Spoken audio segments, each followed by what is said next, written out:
बिस्मिल्लाहिर्रहमानिर्रहीम। नाजरीन, आज 18 अप्रैल सोमवार का दिन साल 2022। आपका अपना मेज़बान जावेद इकबाल नए प्रोग्राम के साथ आपकी खिदमत में हाजिर है। सुबह का वक्त, ब्यूटीफुल मॉर्निंग, सुबह खैर, गुड मॉर्निंग, अस्सलाम वालेकुम एवरीबॉडी। कैसे हैं आप लोग? नया हफ्ता है, नई सुबह है और नई एनर्जी। अब आप पूरा हफ्ता इसी जोश व जज्बे के साथ अपने दफातर में, अपने स्कूलों में, अपने कॉलेजेस, यूनिवर्सिटीज़ में जाएंगे इंशाअल्लाह अल अज़ीज़, और फिर वीकेंड पे छुट्टी मनाएंगे जी। तो कल तक के प्रोग्राम में, मैं सुबह के प्रोग्राम में, आपको पता ही है, तारीख़ हिंदुस्तान पे बात हुआ करती है। कदीम हिंदुस्तान की तारीख हम डिस्कस कर रहे हैं, शेयर कर रहे हैं आपस में मिल बैठ के। तो पिछले कुछ प्रोग्राम्स में हम राजपूत खानदान के, राजपूत कौम की हुक्मरानी पर पहुंचे हुए हैं। ये हज़रत ईसा अलैहिस्सलाम की वफ़ात के 6 सदियां बाद से ये काम शुरू हुआ और 14 सदियां तक रहा, 14वीं सदी ईस्वी तक। ये पिछले प्रोग्राम में मैंने आपको 3 बड़े मुल्कों, या 3 बड़े देशों जो हिंदुस्तान में थे, उनके बारे में मैंने आपको बताया था। वो 3 कौन कौन से थे? मालवे, गुजरात और उड़ीसा।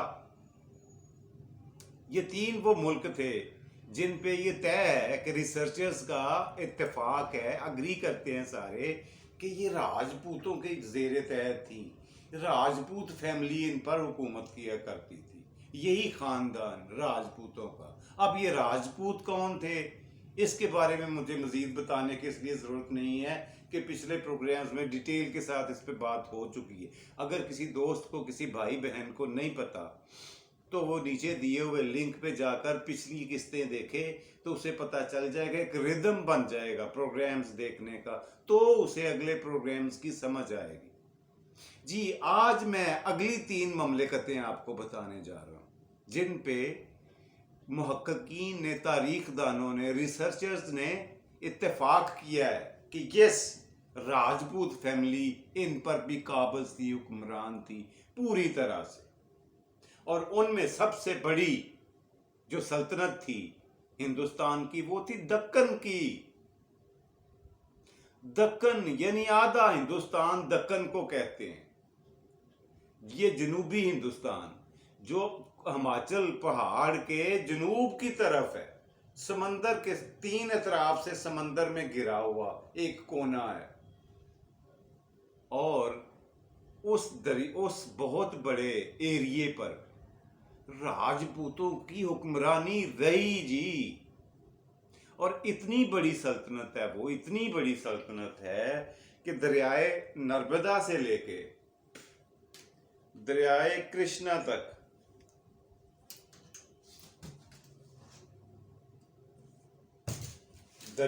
ये दक्कन की रियासत है जी।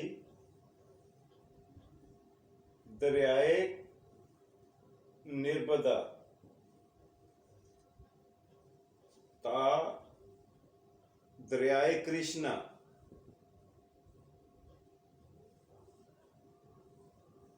ये 2 बहुत बड़े दरिया हैं। और दोनों दरिया जो हैं, ये एक मशरक में है, एक मगरब दक्कन में। इनमें 500 से लेके 1200 तक इन दोनों दरियाओं के दरमियान कुल दक्कन है, दक्कनी हिंदुस्तान जिसे कहते हैं। और 500 से लेकर 500 ईस्वी से लेके 1200 ईस्वी तक, यानी 700 साल, 7 सदियां, अल्लाह अकबर, 7 सदियां इनकी हुक्मरानी रही जी राजपूतों की, ये इन सालों में। और जो हुक्मरान या जो खानदान इस पर काबिज था, वो खुद को चालुकिया कहलाता था। मैं आपको लिख के दिखा देता हूं। वो कहलाते थे अपने आप को चालुकिया जी। ये रहा चालुकिया, ये कहलवाते थे जी खुद को, ये खानदान जो है अपने ये बताता था। और मजेदारी की बात मैं आपको बताऊं कि इसकी 2 राजधानियां थी। इतना बड़ा मुल्क कि कभी सुना है किसी मुल्क के 2 कैपिटल सिटीज हो? जी, ये दक्कन के थे। तारीख की किताबों में दोनों कैपिटल्स का जिक्र है और दोनों के अलग-अलग हालात बताए गए हैं। एक मशरक में, मशरकी दक्कन में, और एक मगरबी दक्कन में, क्योंकि बहुत बड़ी ममलिकत थी। इसको संभालने के लिए, इसके इंतजाम और इंसराम के लिए, इसकी मशीनरी, इसको इंतजामिया के तहत लाने के लिए बहुत बड़े कैपिटल्स की जरूरत थी। और उसके पेशे नजर इन्होंने 2 कैपिटल्स बनाए। एक नंबर 1 कैपिटल था, वो मैं अब आपको बताता हूं। वो था जी मशरकी शाख में दरियाए गवादरी।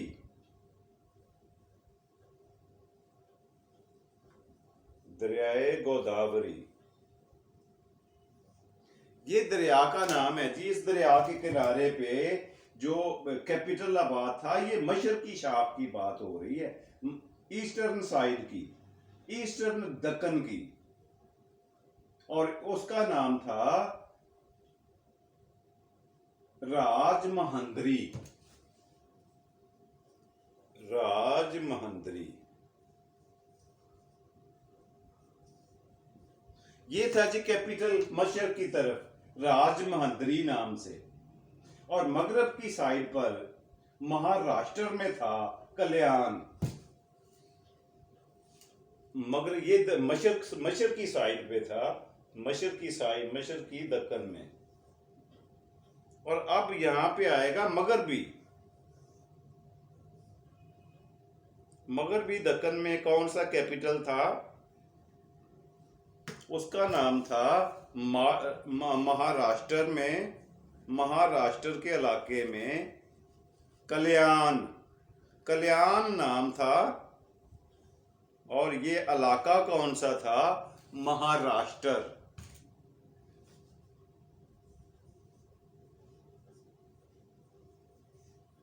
ये राज महाराष्ट्र, ये मगरबी कैपिटल था, यानी मगरब की साइड पे दक्कन की। दोनों साइडों पे 2 कैपिटल थे, 2 दरियाओं के बीच। मशरकी साइड पे मैंने आपको बताया कि, और मगरबी साइड पे ये कल्याण था महाराष्ट्र की साइड पर। महाराष्ट्र के इलाके में कल्याण था कैपिटल का नाम, यानी दारुल हुकूमत का नाम, यानी राजधानी का नाम। उम्मीद है आप यहां तक समझ गए होंगे। और एक खास बात मैं आपको बताता चलूं कि 14वीं सदी ईस्वी में मुसलमानों ने आज वाली जो तीनों रियासतें बताने जा रहा हूं, तीनों ममलिकतें, मुसलमान इन पे काबज हो चुके थे 13वीं सदी ईस्वी में मुकम्मल तौर पर। ये बहुत बड़ी खबर है, बहुत बड़ी न्यूज है, बहुत बड़ी बात है जी। यहां तक ये उम्मीद है आपने नोट कर लिया होगा। मैं इसे डस्टिंग करने जा रहा हूं, इसको साफ करने जा रहा हूं और अगली ममलिकत की तरफ जल्दी से चलते हैं, क्योंकि हमारे पास टाइम होता है लिमिटेड सा, और इसी टाइम में रहते हुए हमने जल्दी आपको हिंदुस्तान की तारीख की किस्त भी दिखानी होती है जी। जो अगला ममलिकत आपको बताने जा रहा हूं वो थी मैसूर।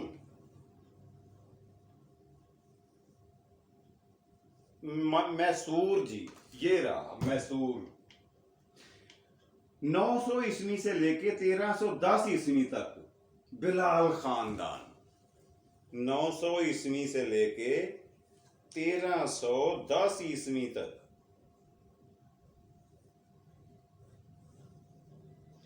यानी 4 सदियों से ज्यादा इस पे हुकूमत की है बिलाल खानदान ने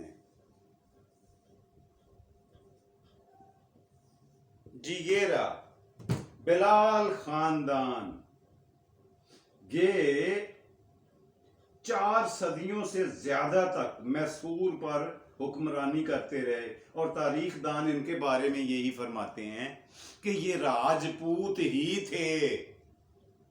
सुनते जाएं अब राजपूत किन किन मुल्कों पर, हिंदुस्तान के किन किन इलाकों पर और कब कब और कितना कितना अरसा मुसल्लत रहे, हुक्मरान रहे। ये चीज मैं आपको डिस्कस करवाने जा रहा हूं, आपको दिखाने, बताने और इन्फॉर्म करने जा रहा हूं। जी, ये मैंने आपको बता दिया कि आज की जो तीनों रियासतें आपको बताने जा रहा हूं, ममलिकतें या countries of the Indian countries, इन तीनों को 14वीं सदी ईस्वी में मुसलमानों ने अपने जेर तसल्लुत पूरी तरह से कर लिया था। और आज इन खानदानों के नाम सिर्फ तारीख की किताबों में मिलते हैं और कहीं नहीं है। मसलन ये बिलाल खानदान है, इन्होंने 400 साल से ज्यादा मैसूर पर हुकूमत की है, लेकिन आज ये कहाँ है, किस हाल में है, इस खानदान की औलादें कहाँ हैं, किसी को कख नहीं पता। और बहरहाल इसका नोट फरमा लें, जो इसका था कैपिटल सिटी मैं आपको बता देता हूं।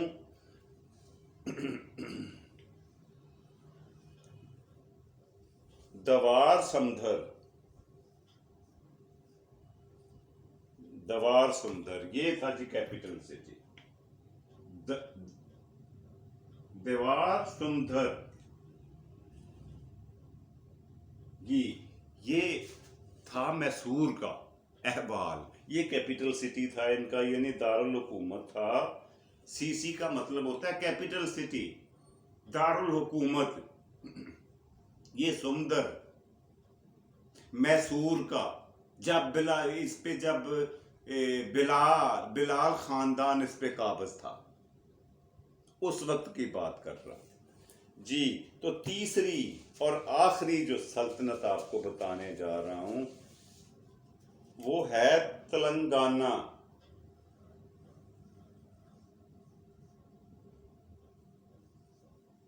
ये बहुत बड़ी सल्तनत थी जी, मुल्क था जिस पर राजपूतों ने हुकूमत की 1100 ईस्वी से लेके 1323 ईस्वी तक। 1100 ईस्वी से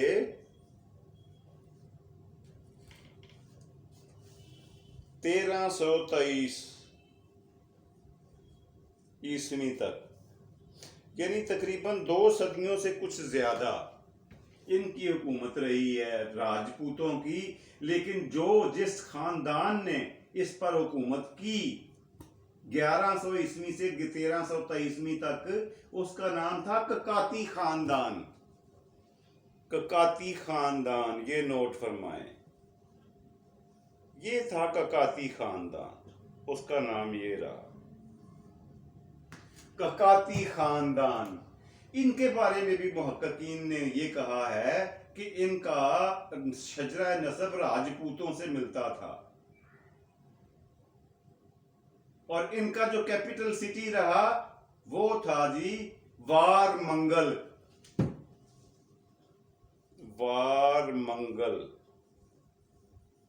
ये था कैपिटल सिटी तेलंगाना का जी, इनका था वारमंगल। अच्छा, 1323 में पता क्या हुआ कि मुसलमानों ने इसे कर लिया फतह, तेलंगाना को, और इस पर इस्लामी झंडा लहरा दिया गया इस सल्तनत पर। कब? 1323 में, यानी 14वीं सदी के शुरुआत में ही मुसलमानों का गलबा हुआ और सल्तनत गोलकंडा सल्तनत की बुनियाद रखी गई। सल्तनत जो इस पे कायम हुई वो थी गोलकंडा। ये रही गोलकंडा, ये वो सल्तनत थी जो मुसलमानों ने एक काती खानदान को ठिकाने लगाने के बाद 1323 ईस्वी में तेलंगाना में कायम की जी।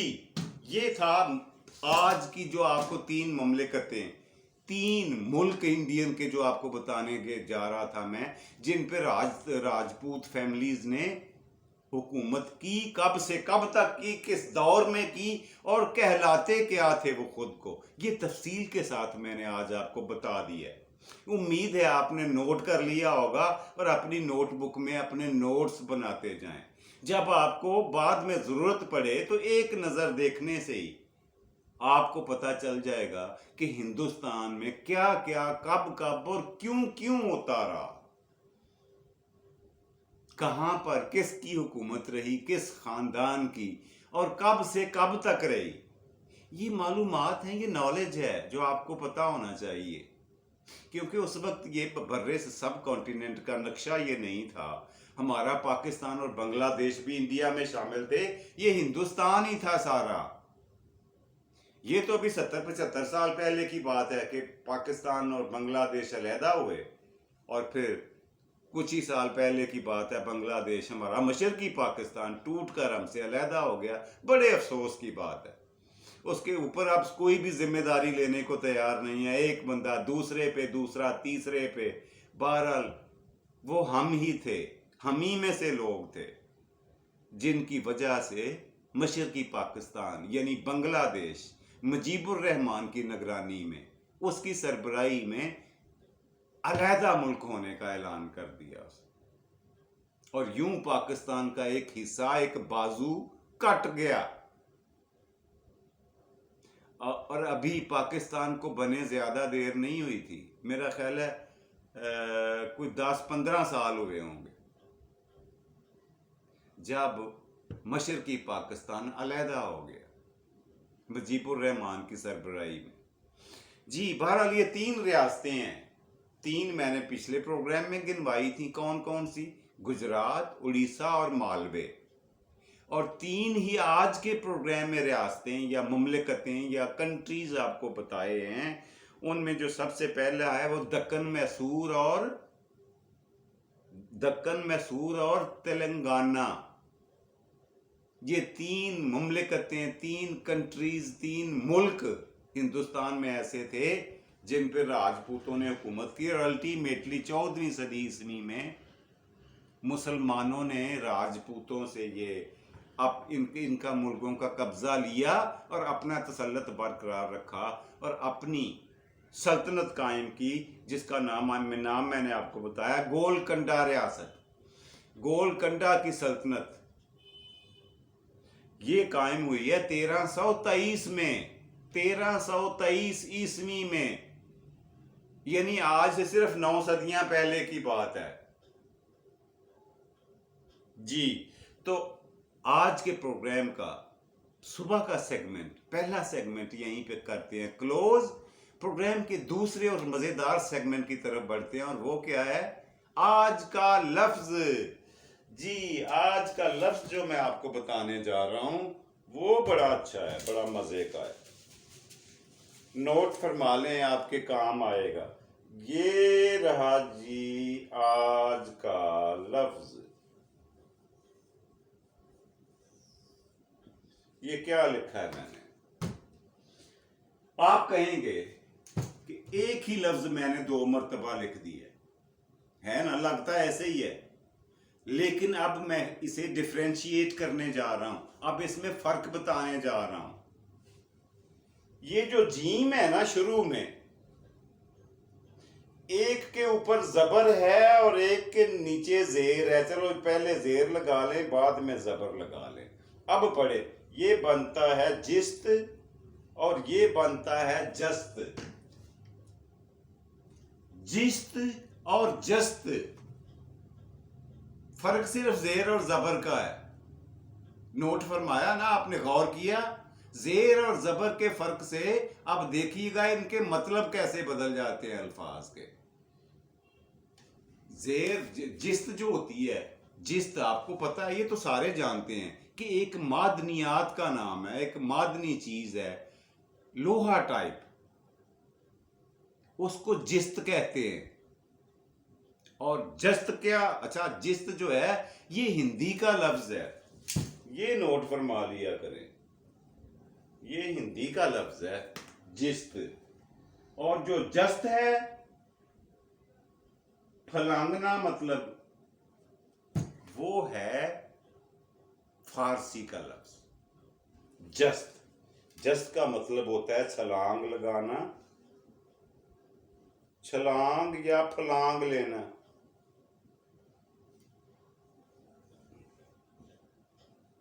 फलांगना,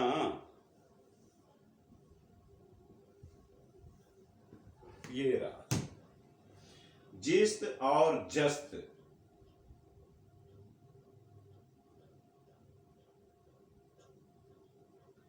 जी ये रहा आज के प्रोग्राम का दूसरा सेगमेंट। उम्मीद है आपने नोट कर लिया होगा। प्रोग्राम का तीसरा और आखिरी सेगमेंट, बड़ा मजेदार सेगमेंट, आज की बात। जी हाँ, आज की बात जो आपसे करने जा रहा हूं वो बड़ी दिलचस्प है, इंटरेस्टेड है, interesting talk of the day. वो ये है साईं कि जो रास्ते होते हैं ना इंसानी जिंदगी में, रास्ते वो किसी को भी बने बनाए नहीं मिलते। रास्ते चलने के लिए इंसान को किसी को भी बना रेडीमेड या बने बनाए नहीं मिलते। ये हर इंसान को अपने रास्ते बनाना पड़ते हैं और ये रास्तों का इंतखाब ही होता है जो आपकी मंजिल का तयन करता है। यानी जिस रास्ते पे चलेंगे मंजिल भी वैसी ही हो जाएगी। जरा मेरी बात पे तवज्जो कीजिएगा, गौर कीजिएगा, और अगर समझ आ गई हो तो कमेंट्स में बता दीजिएगा। अगर नहीं समझ आई ना तो मुझसे पूछ लिया करे, अगले दिन मैं आपको डिटेल के साथ खोल कर बता दिया करूंगा, इसकी तफसील बता दिया करूंगा। अब उसके लिए थोड़ा वक्त ज़्यादा दरकार होता है, इसलिए मैं कोशिश करता हूं कि जल्दी जल्दी प्रोग्राम के तीनों सेगमेंट कंप्लीट करने के बाद आपसे जल्दी इजाज़त ले लिया करूं ताकि आपको बोरियत ना हो और आप प्रोग्राम दिलचस्पी के साथ देखते रहें। अपना और अपने प्यारों का रखिएगा ढेर सारा ख्याल। मुझे अपनी दुआओं में याद रखिएगा। मैं दुआ करता हूँ अल्लाह पाक आपको आसानियाँ अता फरमाए और आसानियाँ तकसीम करने की तौफीक मुबीन अता फरमाए। आमीन। अल्लाह हम सब का हामी और नासिर हो। पाकिस्तान जिंदा।